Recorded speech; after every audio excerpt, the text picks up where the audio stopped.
ठिबकचे फायदे समजल्यानं अनेक शेतकरी आपल्या शेतीत ठिबकची यंत्रणा बसवू लागलेत। मात्र ठिबकची यंत्रणा खर्चिक असल्यानं ज्या शेतकऱ्यांकडे पैसा आहे असेच शेतकरी ठिबक बसवतात। सर्वसामान्य शेतकरी ठिबकचा विचारही करत नाहीत। त्यात स्वयंचलित ठिबक यंत्रणा तर शेतकऱ्यांच्या आवाक्यातच नाही।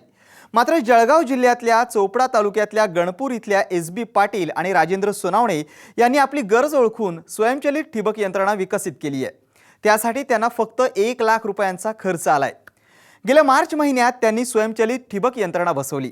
स्वयंचलित ठिबकमुळे ऊस, केळी, पपई पिकांना काटेकोरपणे पाणी देणं शक्य आहे।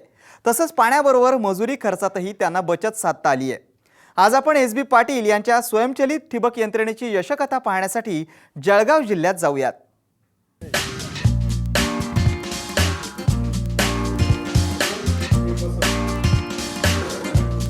नेर नदीच्या खोऱ्यात वसलेल्या जळगाव जिल्ह्यातील गणपूर, गलंगी, हातेड, लासूर इथल्या शिवारात ऊस, केळी लागवडीचं क्षेत्र गेल्या काही वर्षात बरंच वाढलंय। या भागातील शेतकरी पपई, डाळिंब लागवडीकडेही वळलेत। गणपूरच्या एस.बी. पाटील आणि डॉक्टर राजेंद्र या दोघा चुलत बंधूंची एकत्रित 40 एकर शेती। यंदा 22 एकरांवर ऊस, 10 एकरांवर केळी आणि 6 एकरांवर पपईची लागवड केली आहे। ऊस तोडणीवर आलाय। केळी, पपई या पिकांमध्येही काढणी सुरू आहे। पाटील यांनी सिव्हिल आणि इलेक्ट्रिकल इंजिनिअरिंगचा डिप्लोमा केलाय, तर डॉक्टर सोनावणे BA.MS आहेत। पाटील चोपडा इथल्या महात्मा गांधी शिक्षण संस्थेत नोकरीला, तर राजेंद्र वैद्यकीय व्यवसायामुळे सतत व्यस्त असायचे। साहजिकच शेतीकडे दुर्लक्ष झालं। शेती पडीक होती। राजेंद्र गणपूर इथंच स्थायिक होते। संरक्षित पाण्याची सोय नसल्यानं सुरुवातीला शेतीतनं फार काही पिकतही नव्हतं। त्यामुळे एक ट्यूबवेल खोदली, कपाशी, भुईमूग, गहू लागवड केली। पुढे चोपडा तालुका सहकारी साखर कारखाना उभा राहिल्यावर ऊस लागवड वाढवली। ओलिताखालील क्षेत्रात वाढ करण्याच्या उद्देशानं टप्प्याटप्प्यानं आणखी 3 ट्यूबवेल घेतल्या। परंतु मजुरांच्या भरोशावर शेती केली जात असल्यानं ऊसाचं उत्पादन एकरी 15 टनांच्या पुढे जातच नव्हतं। वाढत्या उत्पादन खर्चाच्या तुलनेत फार काही पैसा शिल्लक राहत नसल्यानं शेती तोट्यात जाऊ लागली। अखेर 2013 मध्ये पाटील यांनी मुदतपूर्व नोकरीचा राजीनामा दिला। शेतीत जाणे म्हणजे माणसांकडनं कामं करून घेणं शक्य नाही। तुम्ही हा चुकीचा निर्णय घेता, तुम्ही हा निर्णय घेऊ नका, असे माझे सर्व जे इथं चिंतक होते, काही वाईट सांगत होते असं नाही, पण त्यांचे जे अनुभव होते त्यानुसार ते सांगायचे। मग मी आल्या आधी संपूर्ण महाराष्ट्रभर, भाऊ होता, मुलगा होता, आमचे मित्र मंडळी, बाळकृष्ण पाटील सगळे होते, आम्ही सर्व महाराष्ट्र फिरलो आणि त्यात ऑटोमायझेशनचे सगळे बघितले। मिस्टरांनी पहिले 25 वर्ष नोकरी केली। नंतर त्यांनी मला विचारलं की आपण आता शेतीकडे वळायचं का, तर मी त्यांना हो म्हटली की हो वळायचं बुवा। मी आता बघते बरेच जण म्हणजे कोणाला सगळ्यांना नोकरीचं आवडते, पण शेतीकडे जरा लोकांचा कल कमी झालेला आहे। तर मला असं वाटतं तर आपण आता शेतीकडेच वळायचं बुवा। तर आम्ही हा निर्णय घेतला आणि मलाही वाटतं की बुवा शेतीमध्ये आता उत्पन्न चांगलं येतं आहे, शेतकरी चांगले पुढे जात आहेत, तर आपल्याला वळायला काही हरकत नाही आहे। तर आम्ही तो एक प्रयोग करून बघितला, पण आम्हाला आता चांगली साथ मिळते शेतीमध्ये। शेतीत पूर्ण वेळ सक्रिय झाल्यानंतर दोघा बंधूंनी पाणी व्यवस्थापन काटेकोर करण्यावर भर दिला। कोल्हापूर, सोलापूर जिल्ह्यातील अनुभवी ऊस उत्पादकांच्या भेटी घेतल्या।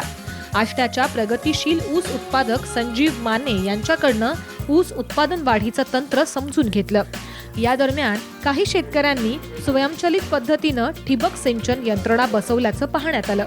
प्रत्येकाकडील युनिटची किंमत 5 लाख, 10 लाख किंवा त्याहून अधिक किमतीची अशी वेगवेगळी होती।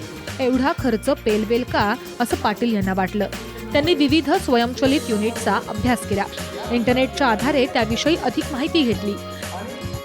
मला काय परवडेल या हिशोबाने अभ्यास केला आणि त्यात लक्षात आलं की खर्च कमी कसा करायचा।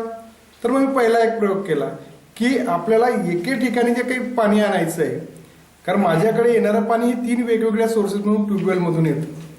ते एका ठिकाणी आल्यानंतर मी बघितलं की बाहेर अभ्यास करताना की बाकीच्या कंपन्या काय करतात, तर ते एका ठिकाणी एक मोठं कुंड किंवा हौद बांधतात आणि तिथून पुन्हा लिफ्ट करतात। विचार केला की ते कुंड बांधायला आणखी 2-3 लाख रुपये, पुन्हा 2 मोटर त्याच्यामध्ये टाका, म्हणजे आणखी तेवढा इलेक्ट्रिसिटी वाढवा, ते फॉर एव्हर लागेल, म्हणजे तोही नॅशनल लॉस आहे। त्यापेक्षा जे काही आपले 3 सोर्सेस आहेत, जे 500-700 किलोमीटर अंतरावर इथून आहेत, ते 3 सोर्सेस आपण इथूनच सुरू करतो. मग आम्ही चर्चा करताना एक दुसरा निर्माण झाला प्रश्न की आपली जुनी जी पाईपलाईन आहे ती 3 इंची आहे, मग पुन्हा ती बदलावी लागेल का? मग मी आमच्या कंपनीचे इंजिनियर आमचे भाऊसाहेब साहेब आम्ही सगळे बसलो. आम्ही सगळा अभ्यास केला की नाही, आपण हे जर का टायमर स्विच बसवला आणि 1 मिनिटाच्या इंटरव्हलने जर का 2-3 मोटर सुरू केल्या तर आपल्याला हे चांगल्या पद्धतीने ही जे काही आहे आपली एक्झिस्टिंग युनिट ते सगळं वापरता येईल. तर कंट्रोलिंग युनिट, वॉल आणि फर्टिगेशन युनिट हे सगळं करत असताना बऱ्याचशा वेळेला भीती मनात दाखवण्यात आली की बुवा हे आपल्याकडे व्होल्टेजवर चालतं की नाही. तर ते हे युनिट 9 व्होल्टच्या याच्यावर चालतं. दुसरी गोष्ट सगळ्यात मोठा फर्टिगेशन जो प्रकार आहे याचा आज सर्व जग सांगतं की नाही फर्टिगेशन हे दर विकली झालं पाहिजे. तर त्यासाठी फर्टिगेशन पंप जो आहे तो आपण फर्टिगेशन पंप त्याला बसवून घेतला. मग फर्टिगेशन पंप बसवल्यानंतर त्याच्यात जे लागणाऱ्या टाक्या असतात, ज्या मोठमोठ्या कंपन्या असतात त्यांच्या टाक्या वेगळ्या असतात, ते एकदा महिन्यात 2 महिन्याचा भरून ठेवतात. आपल्यासारखे मध्यमवर्गीय शेतकरी त्याची काही गरज नाही. आपण जेव्हा खत द्यायचं तेव्हा ते खत त्याच्यात कालवायचं, ते त्याच्यात दिलं. हेही करत असताना चुकून मला भीती दाखवण्यात आली की ही जर सिस्टीम बंद पडली तर मग आपलं पाणीच देणं बंद होऊन जाईल. म्हणून मी जे काही एक्झिस्टिंग जे काही सोर्सेस होते ते तसेच ठेवले, एक्झिस्टिंग पाईपलाईन मधले मार्ग तसे ठेवले.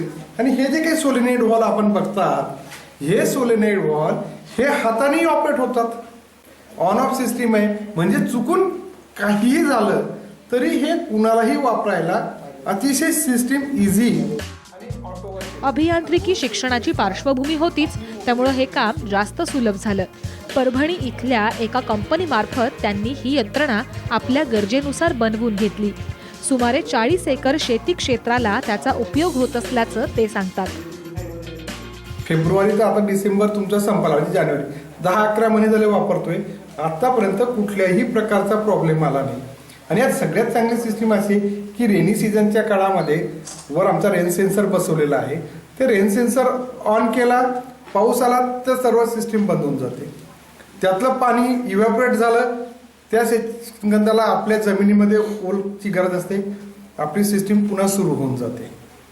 त्याच्यात आणखी त्या रेन सेन्सरच्या याच्यात चांगली सुविधा अशी आहे, जर तुम्हाला पाऊस चालू असताना खतं द्यायची असेल, रेन सेन्सर ऑफ करा, तुमची सिस्टीम ॲज इट इज सुरू. म्हणजे आपल्याला ज्या का आपण इझिली वापरायला सोपी, प्रत्येक जण सहजगत्या वापरू शकतो. आमची माणसं आहेत, भाऊ आहे, मुलगा आहे, तर आम्ही गावाला जातो, सगळेजण वापरू शकतात. अशी एक साधी सोपी सिस्टीम आहे, खूप खर्चिकी नाही आणि खूप त्रासदायकही नाही. आम्ही प्रत्येकाला सांगतो की तुम्ही इथं या, तुम्ही प्रत्येक गोष्ट तुमच्या हाताने ऑपरेट करा. आम्ही प्रत्येक शेतकऱ्याला काय सांगतो, तू त्या वॉलला हात लावून बघ, तुला कोणी जर भीती दाखवत असेल की याला हात लावू नये, हे करू नये. बऱ्याचशा ठिकाणी हे सोलेनॉइड वॉल जे आहेत, इतर कंपन्या ह्या सोलेनॉइड वॉल हे शेतात असतात. पण शेतात असण्याचा ड्रॉबॅक मी 2-1 ठिकाणी बघितला की त्या तिथपर्यंत केबल न्यावी लागते. आणि त्या सोलेनॉइड शेती म्हटली की उंदीर आले, जर उंदीरने वायर कुरतडली तर त्या ठिकाणी सिस्टीम पुन्हा बंद होऊन जाईल, म्हणजे तुमचा उपयोग नाही. आणि रोज तुम्ही प्रत्येक ठिकाणी जाऊन चेक नाही करू शकत. म्हणून ते सोलेनॉइड सगळे आपण एका ठिकाणी आणले. 1 ते 1.5 लाखाचा खर्च हा एक्सपेक्टेड आहे. याच्यानुसार ज्याचं क्षेत्र कमी असेल किंवा क्षेत्र काही कमी असेल, पण जर समजा पाईपलाईन त्याची बरोबर नसेल तर त्याचा खर्च तो वाढू शकतो. पण ऑटोमेशनचा खर्च जो आहे तो 1 ते 1.5 लाखाच्या वर नक्कीच नाही.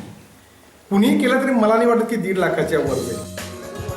सुमारे 1 लाख रुपये किमतीच्या स्वयंचलित ठिबक सिंचन यंत्रणेच्या माध्यमातून 3 ट्यूबवेलचं पाणी एका ठिकाणी आणलंय.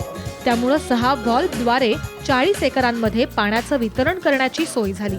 सर्व यंत्रणा इलेक्ट्रिक कंट्रोल पॅनलकडून नियंत्रित केली जाऊ लागली. बीज भारनियमनाची वेळ लक्षात घेऊन ऊस, केळी, पपईला किती आणि केव्हा पाणी द्यायचं याचं नियोजन आधीच होऊ लागलं. एकरी रोपांची संख्या, त्यांना लागणारी पाण्याची नेमकी गरज, ठिबक यंत्रणेतनं पाण्याचा होणारा डिस्चार्ज या सर्व गोष्टींचं कॅल्क्युलेशन करून पाणी देण्यात आलं. आपलं जे मशीन आहे हे ऑफ कंडिशनला आहे. ऑफ कंडिशनला असेल तर याच्यामध्ये हे पहिलं आहे, तुम्ही सेट क्लॉक आणि कॅलेंडर आहे. हे यासाठी आहे कारण आपल्याकडच्या हे अमेरिकन मशीन आलेलं आहे, फ्लोरिडा देशातनं. तर आपल्याकडच्या वेळा ह्या टायमिंगमध्ये बदल असतो, म्हणून आपण आपल्या पद्धतीने वेळा आणि जे काही असेल ते ॲडजस्ट करायचं. त्याच्यानंतर सेट स्टेशन रन टाईम ही एक सगळ्यात महत्त्वाचं आहे. याच्यामध्ये आपण एका प्रोग्राम 8 प्रोग्राम टाकू शकतो आणि एका प्रोग्राममध्ये जवळजवळ 12 अशा प्रकारे 96 प्रोग्राम हे दिवसाकडे टाकू शकतो. उदाहरणार्थ आता एक स्टेशन नंबर 1 आहे, तिथं प्रोग्राम नंबर स्टेशन नंबर त्याला मी 1 मिनिट दिलेलं आहे.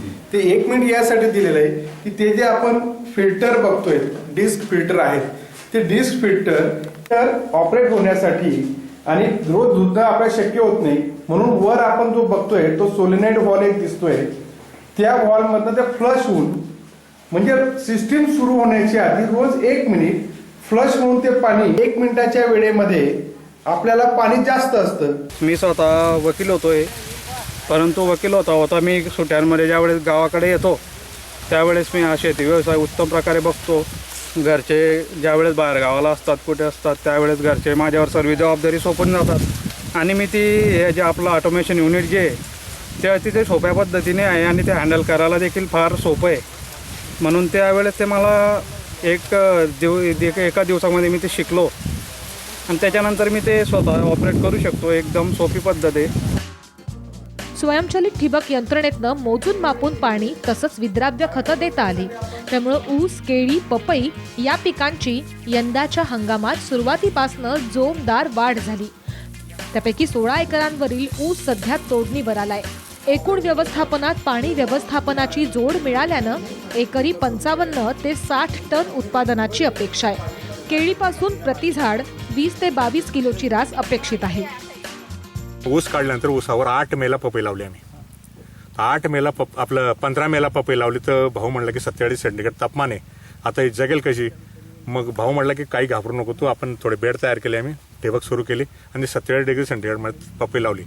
निसर्गाच्या अवकृपा म्हणा काही म्हणत 2 तारखेला परत थोडी त्याच्यावर गार पडली, त्याच्यामुळे 5-6 झाडांचं नुकसान झालेलं आहे.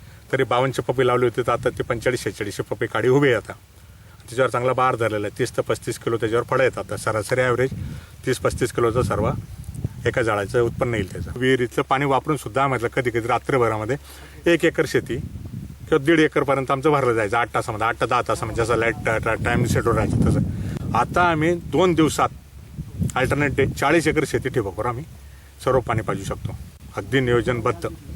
त्यामुळे आम्हाला 2 ट्यूबवेलपैकी 1 ट्यूबवेल आमची स्टँड बाय आणि 1 ओपन वेल स्टोअर राहतात, त्यामुळे इलेक्ट्रिसिटी वाचली आणि राष्ट्रीय सकल उत्पादनामध्ये आमचे उत्पन्न वाढलं. आता 15 टनावरून साधारणतः ऊस आहे आमचा, तर हा 55 ते 60 टनापर्यंत पोहोचेल. आज एक मनुष्य दिवसाकाठी 200 ते 250 रुपये रोज घेतो. तुम्ही ज्या वेळेला दिवसा वापरता त्यावेळेला एक मनुष्य एका ट्यूबवेलला लागतो.